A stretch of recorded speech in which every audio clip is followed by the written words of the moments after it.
եւ ծովագյուղը Սիմեոնովկա գյուղը կարելի ասել վարպետության դաս ցույց տվեցին, թե ինչպես կարելի է համախմբվել եւ բնակիչի ինչ խոսքը ասել, ինչ կարող եք ասել։ Շնորհակալություն։ Ես ուզում եմ ասել, որ իսկապես նախանձելի համախմբվածություն եւ միասնականություն դրսեւորեցին Ծովագյուղ եւ Սեմենովկա համայնքները եւ մեկ մարդու նման չքվեարկեցին, չմասնակցեցին որևէ քվեարկության։ Ես ուզում եմ արձանագրել, որ այս իրողությունը, երբ որ մենք նկատում ենք, որ որևէ մեկը չի մասնակցել քվեարկությանը, սա նշանակում է, որ նաև պետական համակարգի որևէ աշխատակից չի մասնակցել քվեարկության, այսինքն որևէ մեկ այլևս չի վախեցել, որ հնարավոր է աշխատանք կորցնի կամ որևէ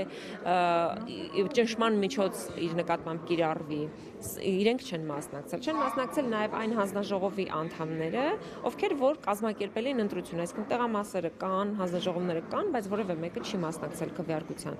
Սա շատ օրինակելի ակցիայի ձև էր, որը իրականացվեց եւ ես հուսամ, որ միասնականությունը վարակիչ կլինի եւ որևէ դիրքորոշում Հայաստանի քաղաքացին կարտահայտի սեփական իրավունքները պաշտպանելի տեսանկյունից հենց այս միասնականությամբ։ Իսկ ինչ վերաբերում է արդյունավետությանը, ես ուզում եմ ասել ցավոք, որ արդյունավետության տեսանկյունից ոչինչ չի տա այդ ակցիան, քանի որ սեպտեմբերի 8-ին ընդունված վարչատարածքային բաժանման մասին Հայաստանի Հանրապետության օրենքը ըստ էության արդեն կայացված փաստ է եւ խոշորացել է արդեն, այսինքն եւ Սեմենովկա համայնքը եւ Ծովագյուղ համայնքը արդեն միացել են Սևան խոշորացված համայնքին եւ ուզեն չուզեն իրենք այլևս խոշորացված համայնքի բնակիչներ են, բայց իրենց ըմբոստությունը ինչ խոսք գնահատելի է եւ մի քիչ էլ թույլ տվեք ասել նախանձելի։ Ղեկավար չկա ընտրված, ճիշտ եմ հասկանում, բայց փաստը, որ խոշորացվել է, արդեն ղեկավար ընտրվել է եւ Սևան քաղաքի Սևանում համայնքի ղեկավարը խոշորացված որ ընտրվել է, նաեւ Ծովագյուղ եւ Սեմենովկա համայնքների ղեկավարն է։ Վարչական ներկայացուցիչներ կունենան, դրա ոչ մի խնդիր չկա, բայց որպես համայնքի ղեկավար լինելու է Սարգիս Մուրադյանը, որը ի դեպ հավաքել է 78% քվե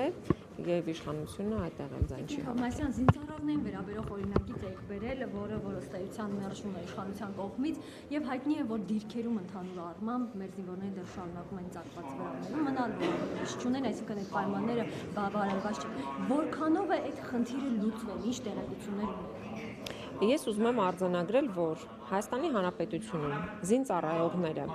երբ որ անցնում են զինծառայության, իրենք արտահերթ սկզբունքով բուժզննում են անցնում, ցանկացած հիվանդանոցում նրանց, եթե մտան հիվանդանոց, արտահերթ նրանց սպասարկում են եւ դարձնում զինծառայող։ Հենց դարձան զինծառայող, որևէ արտոնությունից այլևս արտահերթության մասով չեն օգտվում։ Իհարկե նրանք սպասարկվում են պետպատվերի շրջանակում, նրանք եւ իրենց ընտանիքի անդամները, բայց արտահերթության իրավունքից չեն օգտվում։ Իմ նախագիծը հենց դրա մասին էր, որ մենք ոչ թե միայն շահագրգռենք քաղաքացիներին դառնալ զինվորական եւ մտնեն բանակ ու մենք մոռանանք նրանց մասին որպես արտահերթության պահանջատեր,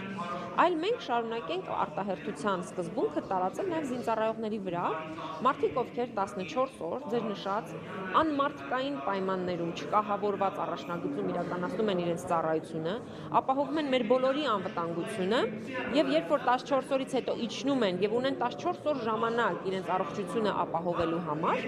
նրանք կարող են այդ 14 օրն էլ հերթի մեջ լինել հիվանդանոցներում եւ իրենց հերթը չհասնի։ Այսինքն պայմանների բարելավման ուղղությամբ որևէ քայլ բնականաբար ոչինչ չի արվել, բնականաբար ոչինչ չի արվել։ Մարզպետը որոշ ժամանակ առաջ պնդում էր, որ 80%-ով խնդիրը լուծված է եւ անվտանգության առումով ասում է, երբ հարցնում ենք ինչպես է լուծել, ասում էր, որ տնակներ են տեղադրված։ Դուք նկատի ունեք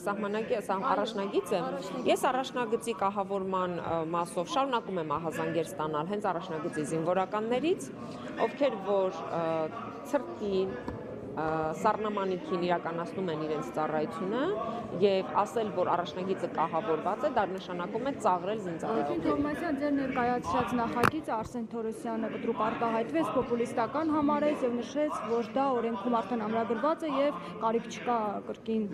նոր փոփոխություններ անել։ Ինչու էր այսպես հայտարարել։ Արսեն Թորոսյանը նախ ուզում եմ արձանագրել, որ մեծ պոպուլիստ է եւ դրա մասին մենք բոլորս վաղուց գիտենք, ինքը դեռ նախարար եղած ժամանակից հայտնի է իր ստախոսությամբ, այսինքն նա պարբերաբար բաներ էր ասում, որոնք հետո պարզվում էր, որ սուտ է, հետո ինքը առանց ամաչելու կարող էր շարունակել այդ սուտը կրկնել կամ հերքել իր սուտը եւ ասել, որ նման բան չեմ ասել։ Այնպես որ Արսեն Թորոսյանին լուրջ վերաբերվել կարծում եմ պետք չէ, բայց այն, որ իշխանության ներկայացուցիչը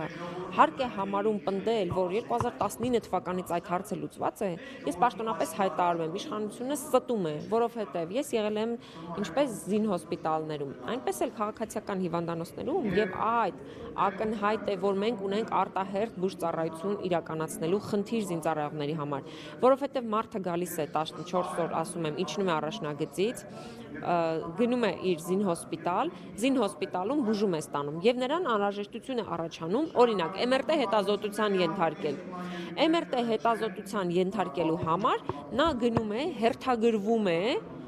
եւ հերթագրվելու համար ասում են գնա դու մյուս շաբաթ արի, որ քեզ հերթագրենք։ Հերթագրվելուց հետո ասում են դե 15 օրից քո հերթը կհասնի, բայց 15 օրից նա արդեն պիտի լինի առաջնագծում։ Խոսքը սրա մասին է եւ այս տարական բանը չիմանալ եւ այս տարական ճշմարտությունը փորձել թաքցնել, սա ուղղակի անպատասխանատվություն է պետության նկատմամբ։ Ասեմ, ծանր են տանում, որտեվ իրենք չեն բերել նախագիծը, ընդհանրապես սա է։ Բայց զինվորների նկատմամբ, զինծառայողի նկատմամբ այդ վերաբերմունքը ինչու՞։ Գիտեք, զինծառայողների նկատմամբ եթե մեր իշխանությունը ունենար հատուկ վերաբերմունք, ինչպես ես բազմիցս ընդգծում եմ, նրանք անցած տարվա նոյեմբերի 9-ից հետո զինծառայողների համար կստեղծեին տարական պայմաններ, որպեսզի նրանք իրենց զինծառայությունը իրականացնեին, գոնե քաղաքավարի, գոնե մարդկային պայմաններ, բայց դա չի արվում։ Ասում էին, որ հանուն զինվորի ելակ արվերվել զորամաս, հանուն զինվորի ճաշացանքն ըստեյության մեծացել, այսինքն ինչ եղավ այդ վերաբերմունքի հետ, ընդգծված վերաբերմունքի հետ։ Գիտեք, այն ժամանակ մենք ունեինք բավականին կայուն իրավիճակ, բանակը բավականին կայուն շարունակում էր իր գործունեությունը ծավալել եւ ստացվում էր, որ մնում էր շոուն ապահովել։ Շոուն էլ ապահովեցին ելակով։ Հիմա մենք ունենք այլ իրավիճակ, մեր բանակը իսկապես խնդիրներ ունի եւ մենք մեր մեջքը ուղղելու խնդիր ունենք, բայց այս իշխանությունը անզոր է, իզորու չէ իրականացնել այդ աշխատանքը եւ զինծառայողները նրանց համար դարձել են երկրորդ-երրորդական նախագիծ ըստեյության նաև կարելի է համարել, որ տեխնիկական խնդրի մասին ու որը անգամ պատասխանատվություն չհայտնեցին լուծել, բայց մյուս կողմից մենք գիտենք, որ բազմաթիվ զինծառայողներ, որոնք ծառայության ընթացքում հաշմանդամություն էին ստացել եւ այլ հնարավորություն չունեն, օրինակ թանկարժեք բուժման առանձին դրամահավաքներ են իրականացվում, չունեն հնարավորություն նաև բուժումը արտերկրում շատ դեպքերում շարունակելու։ Ես ավելին ասեմ, շատ ճիշտ շեշտադրումներ դուք արեցիք, որ հաշմանդամ զինծառայողները այսօր խնդիր ունեն բուժման եւ ավելին դուք գիտեք, որ սեպտեմբերից ավարտվել է Հայաստանի Հանրապետությունում ընդհանրապես պետպատվերին հատկացված գումարը եւ այս մարդիկ խոսում են զինծառայողների նկատմամբ, որ բոլոր հարցերը լուծված է։ Սեպտեմբերից պետպատվեր չունեք, պետպատվերով չեն կարողանում որևէ մեկը իրականացնի իր իրավունքները։ Դուք ինչ պայմանների մասին եք խոսում։ Սրտացավ մի եղեք, ասում մենք ավելի սրտացավ ենք, մենք սրտացավ մի եղեք։ Դե այդ սրտացավությունը եթե դրսևորում է զինվորի նկատմամբ եւ զինծառայողի նկատմամբ այսպիսի անտարբերությամբ, ապա այո, թույլ տվեք ասել, ես իրենցից սրտացավ եմ։ Առաջնակից ինչու հնարավորինս արագ չի կահավորվում, որն է սրա ենթատեքստը։ Ես կարծում եմ, այստեղ վախկոտության դրսևորում կա որոշակի, որովհետև թերևս մտավախություն ունեն, որ այս իրավիճակում, եթե առաջնագծում ինչ-որ աշխատանքներ իրականացնեն, հնարավոր է որոշակի զարգացումներ, բայց ես կարծում եմ, որ դեռ նոյեմբերի 9-ին, երբ որ ադրբեջանական ուժերը միանձնյա գալիս էին եւ իրենց GPS-ով դիրքավորվում էին այնտեղ, որտեղ ցանկանում էին, այդ ժամանակ Հայաստանի Հանրապետությունը որպես պետություն պետք է ներկայացուցիչ ունենար եւ ոչ թե հովիվները կամ տարբեր քաղաքացիական անձինք դիմավորեին ադրբեջանական զինուժի ներկայացուցիչներին։ Ինժեներական աշխատանքների ժամանակ որ գերին կան դեպ, այո, նման ինժեներական աշխատանքներ իրականացնելու փորձի ժամանակ։ Տիկին Թովմասյան, համայնքների խոշորացումից խոսեցինք, ժամանակին Փաշինյանն ասում էր կդնենք հանրաքվեի, եթե համայնքը չի ուզում խոշորանա, իրենք չեն խոշորանա, իսկ մնացածները կխոշորանան։ Հիմա առանց հաշվի առնելու բնակիչների կարծիքը խոշորացում տեղի ունեցան, շատ գյուղացիներ այսօր դժգոհ են, բայց բողոքի դուրս չեն գալիս։ Ստացվում է, որ անտեսվում է քաղաքացիների իրավունքները։ Այն, որ Նիկոլ Փաշինյանի նախկին ասածները եւ այսօրվա գործելավոճը միմյանց չեն համապատասխանում, վաղուց առիթ ունեցել ենք այդ մասին համոզվելու,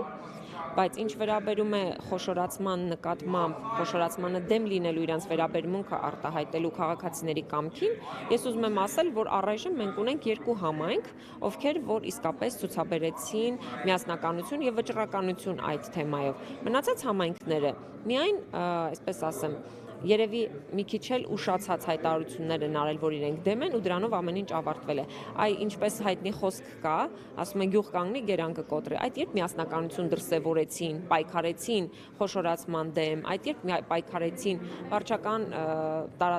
վարչատարածքային բաժանման մասին օրենքի ընդունման դեմ, որ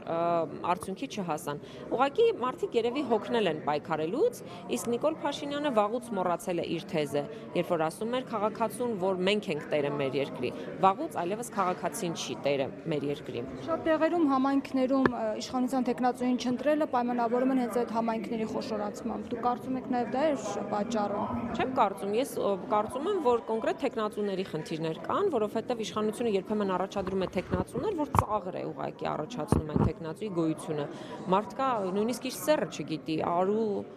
թե